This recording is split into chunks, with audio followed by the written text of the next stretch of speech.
नाज़रीन इकराम अस्सलाम वालेकुम वरहमतुल्लाहि ताला वबरकातुहू। उम्मीद करता हूँ कि आप बखैर आफियत होंगे, अच्छे होंगे, खुशहाल होंगे। अल्लाह आपको हमेशा खुशहाल रखे, आबाद रखे, दुनिया और आखिरत के हर भलाई नसीब फरमाए। नाज़रीन इकराम, टीवी के साथ दफन होने का एक इबरतनाक वाकया आपकी खिदमत में पेश करना चाहता हूँ। आपने वाकया तो बहुत सुने होंगे और मैं समझता हूँ कि इस वाकये को भी आपने कहीं ना कहीं जरूर सुना होगा, लेकिन फिर भी याद दहानी के लिए, यादाश्त के लिए वाकयात हमेशा नजरसानी होती रहनी चाहिए। तो आज मैं आपके सामने इस वाकये को पेश करना चाहता हूँ। दुनिया के अंदर, संसार के अंदर, पूरे आलम के अंदर टीवी देखने का जो रिवाज बढ़ा है और शौक बढ़ा है, जज्बा बढ़ा है, तो टीवी देखने वालों के मरने के बाद जो वाकयात और हालात सामने आ रहे हैं, इबरतें उनके जो सामने आ रहे हैं, वो बहुत ही सोचने के काबिल है। और उससे इबरत हासिल करने के लिए उससे इबरत हासिल करना चाहिए, उससे सबक लेना चाहिए। नाज़रीन किराम, टीवी की तबाहकारियां एक रिसाला है, उससे अंदर इस वाक़े को लिखा है कि एक लड़की थी, एक वालिदा थी।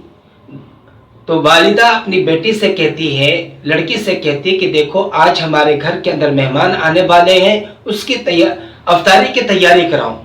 रमज़ान का टाइम था। तो वो लड़की कहने लगी कि माँ, मैं प्रोग्राम देखना चाहती हूँ, आज बहुत ही खास प्रोग्राम आने वाला है, इसलिए मैं पहले प्रोग्राम देखूंगी और ये काम मैं बाद में करा दूंगी।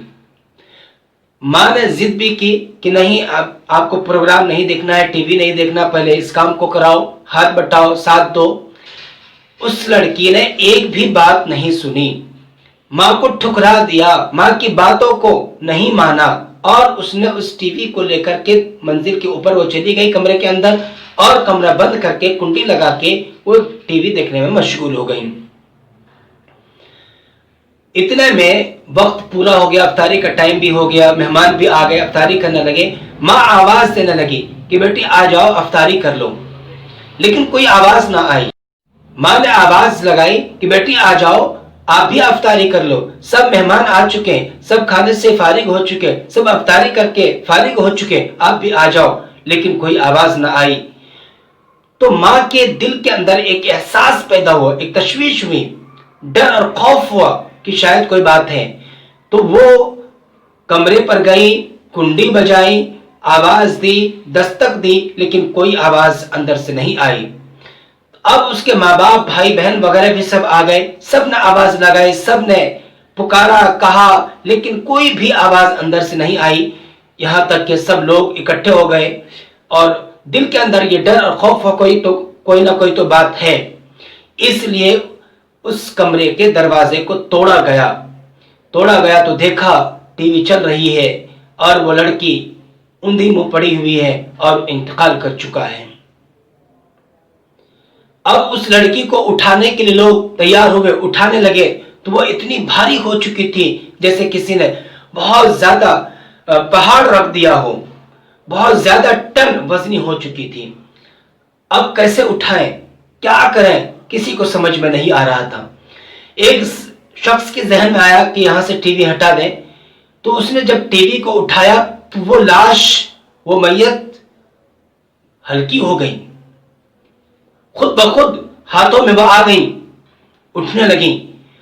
अब क्या था, टीवी उठाते तो वो लाश उठती। आखिरकार गुस्ल और कफन हुआ।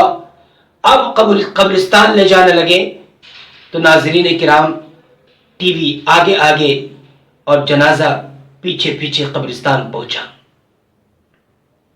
और कब्रिस्तान के अंदर, कब्र के अंदर उस लाश को डाल दिया गया, कब्र को बंद कर दी गई। लोगों ने कहा भाई अब चलो, इस टीवी को वापस ले चलो। जो ही वो वापस लेके चलने लगे तो वो लाश कब्र से बाहर निकल आई। फिर लोगों ने दोबारा से कब्र को खोदा और उस लाश को अंदर डाला और कब्र बंद कर दी कि भाई अब चलो। टीवी को उठाना था कि वो लाश फिर दोबारा से बाहर आ गई। तीसरी मर्तबा भी ऐसा ही हुआ। बुजुर्गों से मशवरा लिया अब क्या किया जाए, तो पता चला कि टीवी को सराहने के अंदर रख दिया गया और टीवी के साथ ही उस जनाजे को, उस लाश को दफन कर दिया गया। ये अल्लाह की तरफ से किस कदर पकड़ है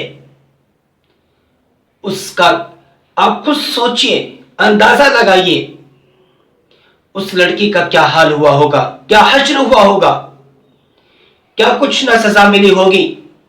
अल्लाह हम सबकी और पूरी उम्मत की हिफाजत फरमाए और टीवी, बिला वजह टीवी देखने से, वाहियात देखने से हमारी हिफाजत फरमाए, शैतानी चीजों के देखने से हमारी हिफाजत फरमाए, हमारी जितने भी जनरेशन है, आने वाली नस्लें हैं, उनकी भी हिफाजत फरमाए। तो मैं आपसे दरख्वास्त करता हूं आप खुद भी इस जबरदस्त और खतरनाक बुराई से आप बचें और अपने बाल बच्चों को, परिवार को भी बचाएं। शुक्रिया।